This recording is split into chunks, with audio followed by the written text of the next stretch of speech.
Hi, boys and girls. Welcome to Science Today. We are going to be trying to figure out the answer to the following question. How do plant structures help them to grow and survive? I want you to look at all of these plants together. I have a potato.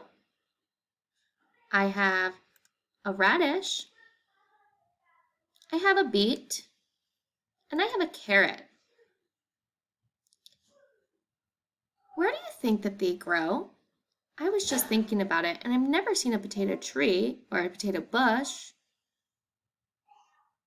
To be honest, I've never seen a carrot tree or a carrot bush before either. Where do you think all of these vegetables grow? These vegetables grow under the ground, which is why you've never seen them. They're called roots or root vegetables. What do you know about roots? What questions do you have?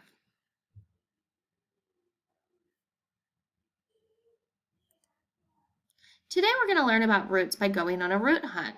We're going to learn about the structure, what it looks like, and the function, the job that it does of plant roots.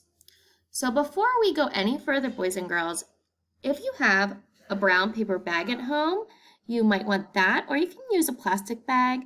And then if you want, or if you have rubber gloves available to you, it might help keep your hands safe during your plant hunt today. Your root hunt today. When you go outside, I want you to think about, do you think it's going to be easy or hard to pull up plants, including their roots? Why do you think that? What do you think the job or the function of the roots might be?